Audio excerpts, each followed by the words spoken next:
Live from Angkasa Puri, this is Updates at Noon, and I'm Renee Fong. Major stories in our lineup: proposal to establish RCI on LCS project to be tabled today.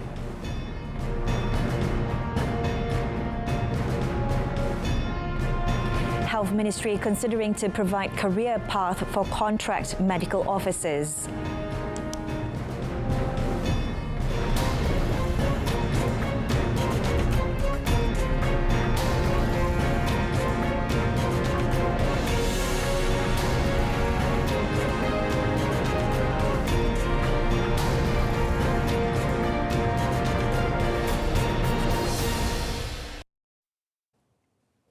The Yang di-Pertuan Agong Al-Sultan Abdullah Riayatuddin Al-Mustafa Billah Shah was accorded a state welcome at the presidential complex in conjunction with his state visit to Turkey.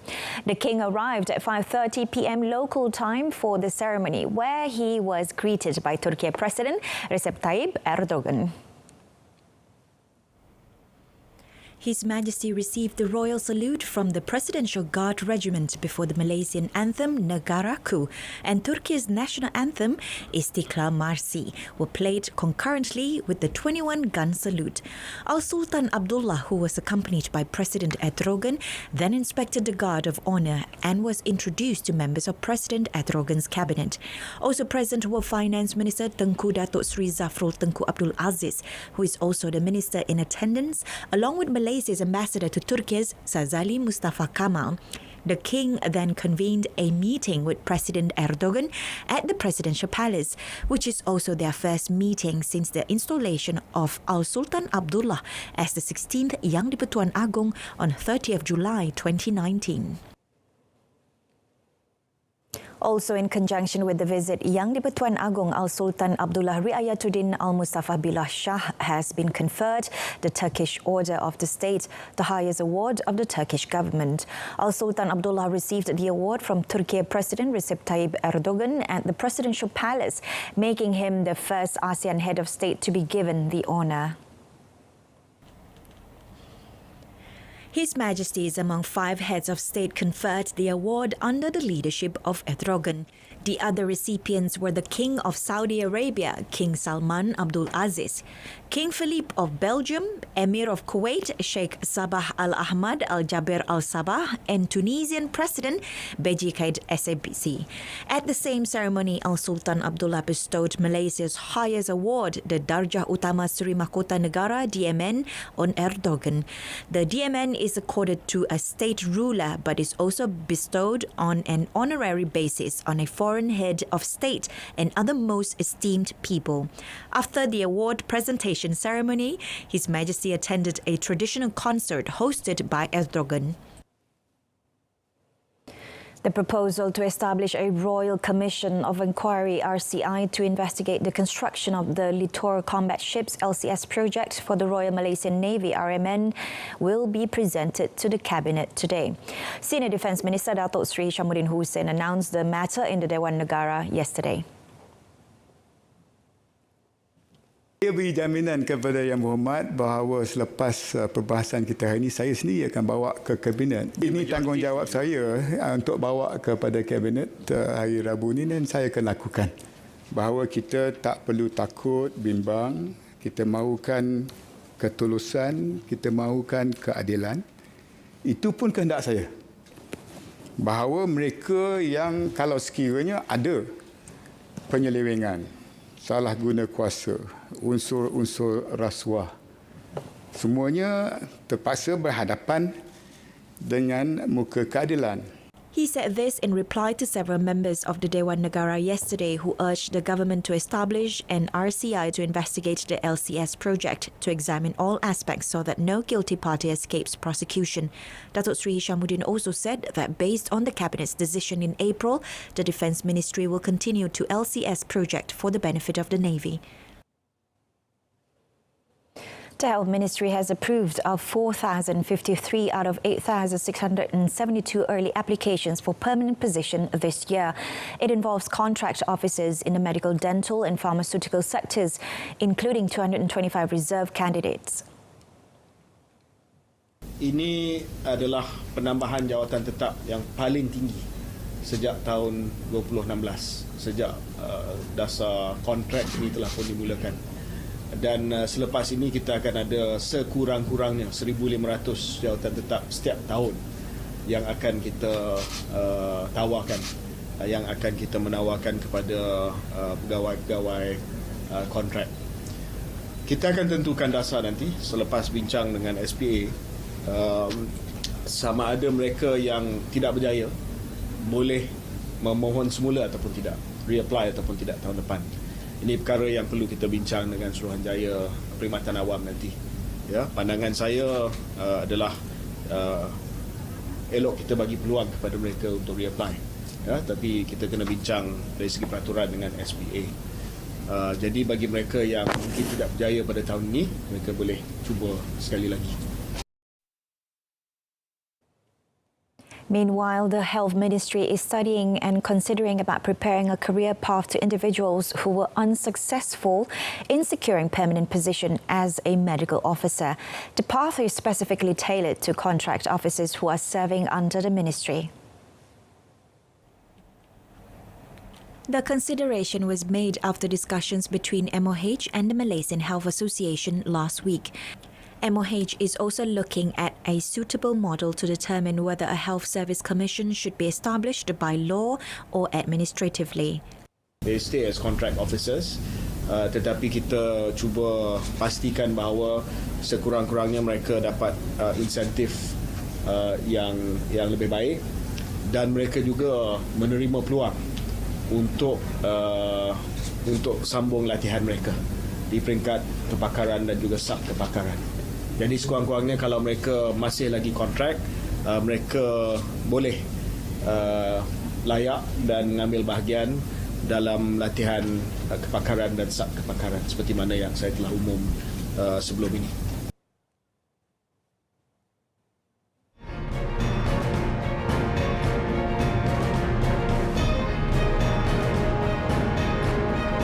Coming up, temporary ban on applications to hire foreign workers to be lifted.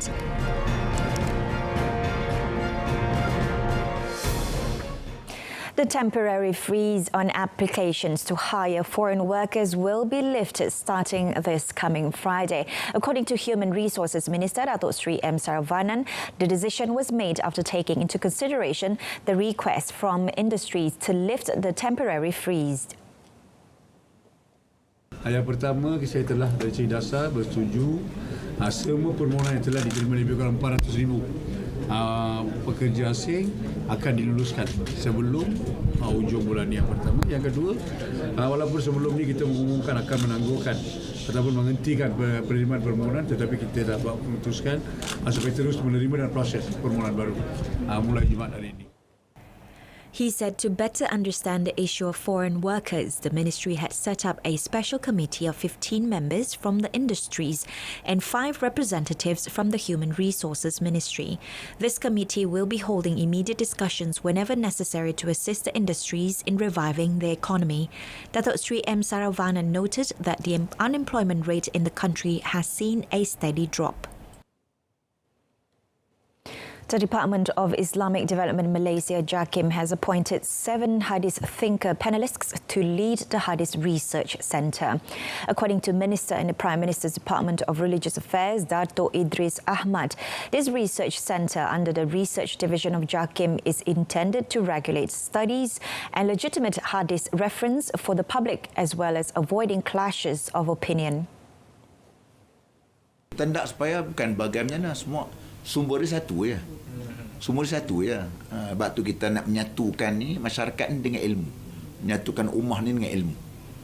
Tujuan gitu. Jadi kalau tak timbul masalah ni kerana kita ambil orang lain kan. Kadang-kadang dia kata ini yang hadis dia rojokkan, kita nak ambil hak Malaysia punya. Hak pakar-pakar daripada Malaysia, tu tujuan dia. Supaya kita tak nak lagi berlaku pertelagahan di kalangan kita dalam soal benda kita bergantung bukan benda yang usul pun, benda puruk ya. Dia merugikan kita tengok kan. JAKIM also provides the myhadith.islam.gov.my website to make it easier for the public to obtain up-to-date hadith information. He said this after attending the 2022 National Islamic Research Convention organised by the JAKIM Research Division in Putrajaya. An 8-month-old girl cheated death as she only suffered minor injuries after the car she was in slid and was thrown upside down into Sungai Betong Bandar Jerantut. In the incident at 11:11 yesterday morning, the girl was alone in the car as was left there for a while by her parents as they went out to buy groceries. The baby was successfully retrieved by members of the public before Fire and Rescue Department personnel reached the scene.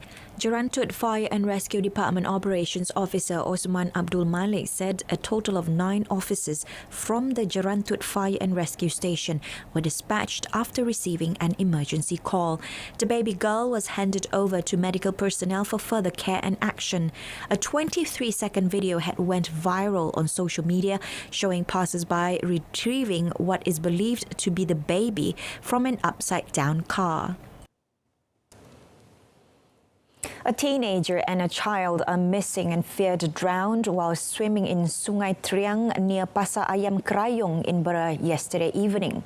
According to Acting Bera Police Chief Deputy Superintendent N. Kumaran, the incident, which took place at 3:30 p.m. involved an 11 and 15-year-old. Both victims, along with 6 friends, were believed to have went swimming in the river using lorry tire tubes as buoyant floats. However, the 2 victims were believed to have lost their grip on the tubes before being washed away by strong currents. Search and rescue operations were mobilized at 5 p.m. yesterday involving several agencies, including the Malaysian Fire and Rescue Department, Malaysian Civil Defence Force and the police. Rescue teams from Air Bukit Angin, Temerloh also joined in the operations after they arrived 1 hour later. The operation was carried out by monitoring the area around the incident and surface searching by using fibre and aluminium boats. The operation was suspended at about 7:15 p.m. yesterday and will be continued today.